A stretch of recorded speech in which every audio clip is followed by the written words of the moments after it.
for me, there's really nothing like seeing a project evolve from an idea on a map and some cross sections, maybe a few drill holes, and seeing that progress into a producing mine operation. While Fenelon represents scale and disciplined path forward toward development, Martiniere represents upside and discovery leverage. And together, it's really a nice combination to have because they give us both stability and meaningful growth potential looking forward. Good morning, good afternoon, or good evening, depending on where in the world you're signing in from. This morning's webinar is to discuss Wallbridge's news release announcing the kickoff of the 2026 exploration program. With us, Mark Petersen, Senior Geological Consultant for the company. How are you today, Mark? Oh, I'm great. I'm great, Romeo. Good to see you again, and belated Happy New Year. Yeah, belated Happy New Year. So here's how today's going to work for the folks in the room. We're going to start with a little discussion just based on the press release, but then we will take some Q&A from the audience. So there's a chat button on the bottom right of your screen. Please feel free to click it and ask questions at any time. I will say, though, today we really are focusing on the 2026 exploration program. So you can feel free to write any questions you'd like, but I'm only going to be addressing questions that are on topic today. Otherwise, I'll be passing those through to the Wallbridge team. They'll be able to get back to you as soon as possible. But if you have questions that are on topic, I'm going to try to get to as many as we can during today's relatively short event. Now, I will say the other piece of housekeeping before we get into the good stuff. This is being recorded and will be available for replay probably in about an hour and a half. So thinking about 1 o'clock Eastern time. It'll pop right in your inbox, but it'll also be available on Six's YouTube channel. Let's get into the protein. So I know there's some viewers in the room who aren't familiar with you, Mark. So I'd love if you could just introduce yourself to the audience and tell us a bit about your background. Yeah, you bet. Hi everyone. Thank you for joining us this morning. So no surprise, I'm a geologist by training, but also I'm an explorationist and a project developer at heart. And I've been in this business for more than 40 years, and I just love it. I'm still driven by the hunt for the next major discovery and seeing it advance toward commercial production. That's really what's defined my career. My experience over the year, it's focused on precious and base metals exploration development, and helping take projects from early stage concepts through development and into commercial production. And for me, there's really nothing like seeing a project evolve from an idea on a map and some cross sections, maybe a few drill holes, and seeing that progress into a producing mine operation. I've been in the right place at the right time over the years as well. I've been really fortunate to work on some remarkably successful, profitable projects along the way. And some of these include the Bullfrog Gold Mine in Nevada, the Blackwater Gold Project and the New Afton Copper Gold Mine in British Columbia, the El Morro Copper Gold Porphyry discovery that is owned by Newmont and Teck today. That's down in Chile, and as well as others. I've just been very fortunate to be with projects that have gone the distance and taking them, all the way through their paces, even through commercial startup and ongoing operations. And each one of these experiences, if there's a common thread to all of it, it's reinforced for me over and over again that there's no replacement for disciplined geology in combination with conviction, critical thinking, because those are the elements that really can create huge long-term value. So why I'm here today with Wallbridge, what excites me is the opportunity that we see. I hadn't worked in the Abitibi much until this opportunity, but it's one of the world's premier gold belts, and I still believe it holds really excellent potential for new discovery and development of very profitable long-lived gold projects. So after 4 decades in this business and counting, being part of that pursuit is what keeps me going, keeps me energized. Fun. Hey, I certainly appreciate all the extra context. Folks in the room, I know there's some that don't know you, so I think it's always helpful to get a good sense of who we're talking to today. But the purpose of today's chat, obviously, is to discuss this morning's pretty exciting news release. So in your own words, I'd love if you could give us just a high-level summary before I dig into some of the details with you. Sure. So in contrast to 2025, our program for 2026 at a high level, it's really built around a very clear three-part strategy. First, we are continuing to advance Fenelon with the focus this year on a series of targeted, low-cost, high-impact technical trade-off studies that will feed directly into a future pre-feasibility study. The Fenelon component of our program this year, it's really about smart de-risking and disciplined progress in capital allocation toward development.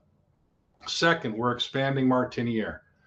The drilling this year is designed to continue to define the overall scale of the gold system there and best position the project for more detailed resource delineation in the future. We believe there's meaningful growth potential to be unlocked at Martiniere. And then third, we're pushing the pipeline. Over the past 2 years, we've really done a lot of reconnaissance, mapping, sampling, detailed data interpretation, and it's brought us to a point where we've got a nice portfolio of prospective targets. So we'll be advancing our regional program with 3 reconnaissance drill campaigns at our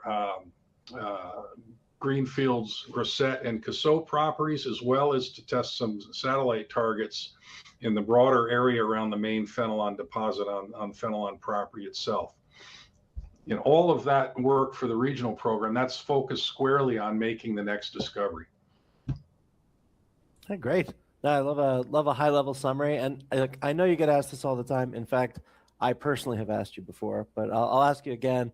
Are you more excited about Fenelon or Martiniere right now?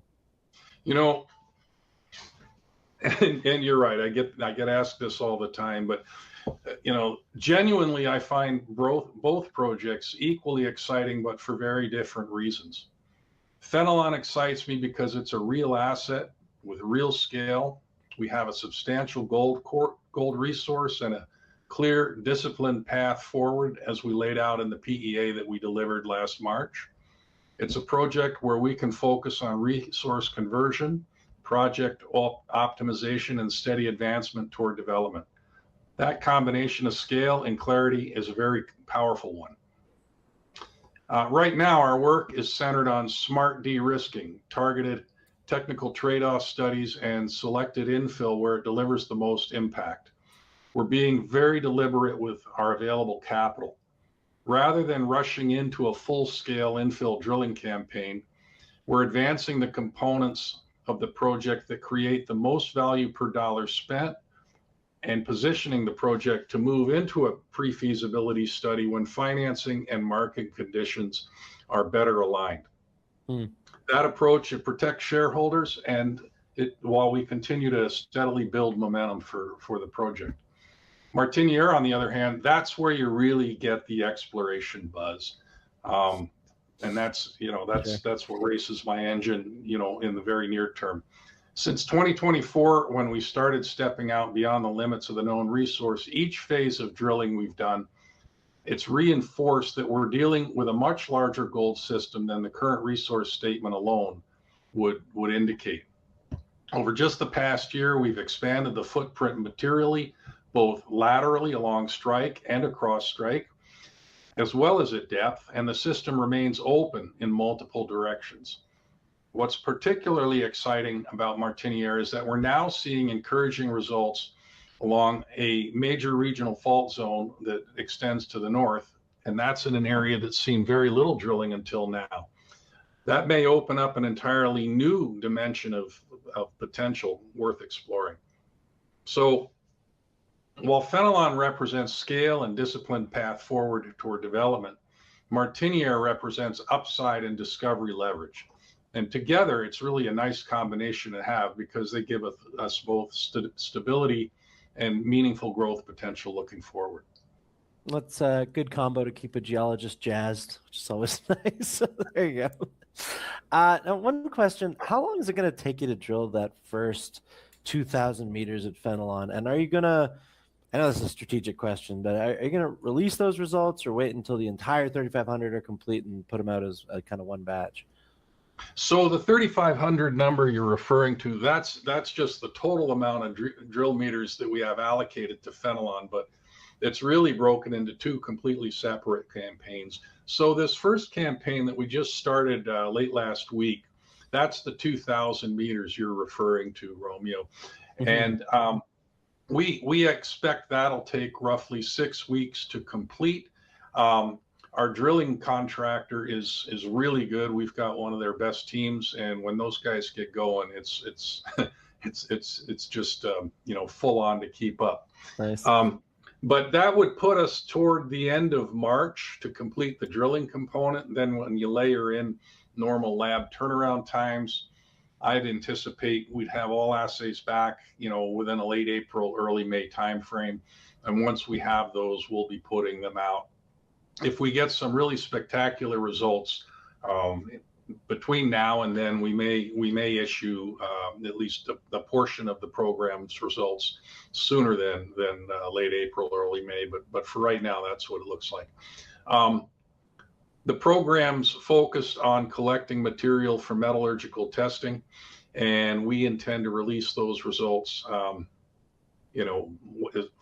we have them. In other words, there's no reason to hold them back while we, wait to complete the other 1,500 meter program. Great.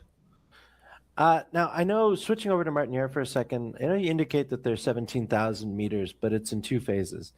And I asked just because, different companies will approach in different ways depending on the body.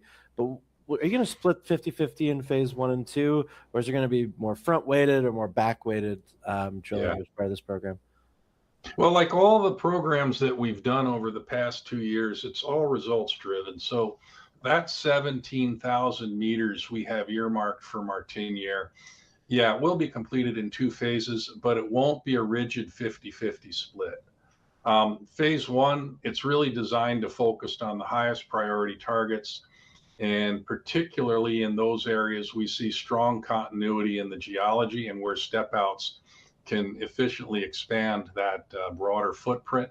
This gives us, information, earlier rather than later, and it also allows us to assess how the overall system and geologically is coming together. The second phase, it's intentionally structured to be flexible. We will allocate meters based on what we learn in phase 1. Again, results-oriented approach. And if we see strong expansion potential or opportunities emerging in certain areas, we'll certainly follow that momentum. And if new structures or prospective trends, also reveal themselves, for example, perhaps, chasing this thing to the north of that big regional fault, which is called the Lac de Doigt fault, by the way, we'll be able to pivot accordingly. So rather than just, splitting it up evenly and just saying, we're just going to go do this number of meters until we're done, we're being very thoughtful with every drill meter we put into it. Okay, no, appreciate that. Now, I know your team sent over a map, so I'm going to throw it up in a second. But the question is, if you could speak to any similarities in the geology among the 4 zones illustrated on the map. Just give me a second here. I'll bring it up. Can you see it here? Yep, I know it well. So it may be a little bit difficult to see, but over on the upper left is the Detour Lake mine. That's Agnico's mine. Happens to be today the largest producing gold mine in Canada. And there's a light gray line that runs through Detour down toward the lower right, and then right on through our property block. That is the common thread that ties everything together along the belt. The belt's called the Sunday Lake Greenstone Belt, and that particular line it's a major, very, very deep fault system that goes all the way through the Earth's crust, and essentially it's the primary driver to everything else. All of the gold mineralization along the belt, it's linked to that Sunday Lake break system, and all of the occurrences that are known, both the Detour Lake mine, Martiniere, Fenelon, and pretty much all of the prospects we've identified so far, with maybe one or two exceptions. They all lie within a 2-kilometer corridor that extends north of the main break and into the package of greenstone, volcanics, and sedimentary rocks. And so that's it. It's not just about that one break though, because and this is really true in pretty much every ore deposit I've ever worked on. Faults are what really drive the plumbing systems, but it's the interaction of fault sets and fault intersections where things get really interesting. And Detour Lake sits right along the Sunday Lake break, where a secondary fault system comes into it from the northwest and merges into it. And that's the case at Martiniere, that's the case at Fenelon. And it appears to be a theme we see over in Cassell West, where we'll be drilling, and over at Grisette Gold. Although at Grisette Gold, we've identified a few prospects that poke their heads up along the lakeshore of Grisette Lake that are like sitting right on the main Sunday Lake break. So we're pretty keen about that area as well. So that's pretty much it. That's the main theme. There are variations on that theme with each local deposit site. But at the end of the day, it's about structure, and then what follows from that are the variations in rock types and mineralization styles. Great. So appreciate you letting me grill you on the press release. There are some from the audience. There's one that it looks like I'll probably be sending to the Wallbridge corporate team, but I think there's 3 that are there that we'll cover, but there's still time. So if people want to get questions in, feel free. One from Wesley asked, how many total meters this year and at what cost? Yep. So our total program this year is 25,000 meters of drilling distributed, among the various campaigns. The total budget, and this includes corporate overhead, amounts to about $25 million. I'll just point out that I think corporate overhead represents around maybe 10 to 15% of that, but don't hold me to that. And also I'll just note that because it's a fairly remote area, we can drive to the camp, etc. But to move around, we need to use a helicopter to move everything. That does add to cost, and it's a camp-based project, so we have to support a camp for all of our people. Right. No, makes sense. Dean from the chat asked, you noticed that Wallbridge is scheduled drilling at Grisette this year, and he's trying to understand the strategic timing. Wondering if you could clarify what specifically prompted the decision to restart the work there now. Sure. Well, first off, the timing for drilling at Grisette would probably be back toward the latter part of the field season. The real reason we're going back out to Grisette, because Wallbridge, I think he's maybe referring to drilling that Wallbridge did on the property before I arrived, maybe in 2023, if I'm not wrong. Where we're focused right now, it's a newer area farther east along the Sunday Lake break trend, where really Wallbridge has not done any work previously. We have airborne geophysical surveys done over it, but it was the more recent field reconnaissance our team did over the past 2 field seasons that kind of piqued our interest. I mean, we're seeing the deformation styles, we're seeing outcropping veins, and in the legacy records, it's rather impressive. I think there was a prospector who went out there sometime in the 1930s and got a grab sample that threw off several grams of gold. There were a few legacy drill holes noted in assessment reports. That's all public record information, with indicating there is gold showing up out in that part of the world. It's just, of course, when that work would have been done, gold would have been trading at $35 an ounce or thereabouts. So that's what's bringing us back out there. And also the work that we do will go a long way toward meeting our work assessment requirements to maintain title to the ground.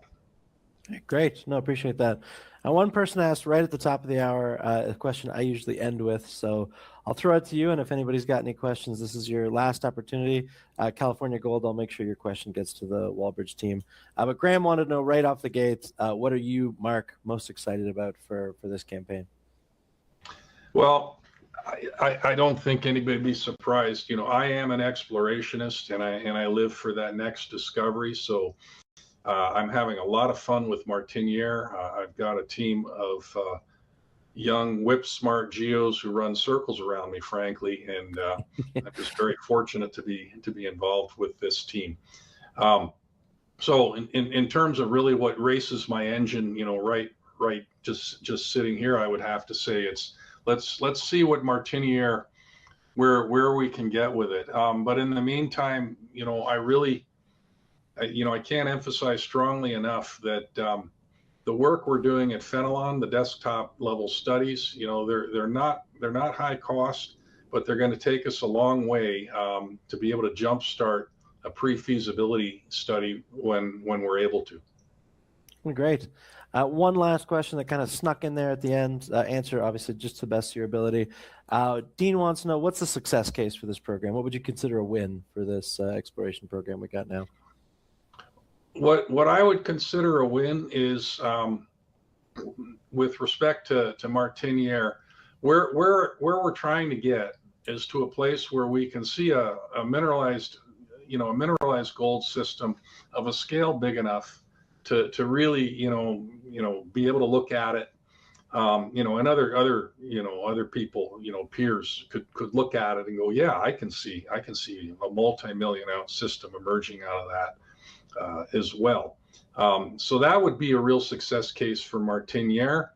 For Fenelon, I want to have these desktop studies, but also we're really going to we've started taking a very close look at what makes that deposit tick geologically, so that by the time we get to the end of this year, we're going to have a ready to go plan and strategy to run an infill program, when the starter gun goes off, because I think the best way to advance Fenelon through its paces on pre-feasibility study would be what I would envision would be a fast track drill program with multiple drills.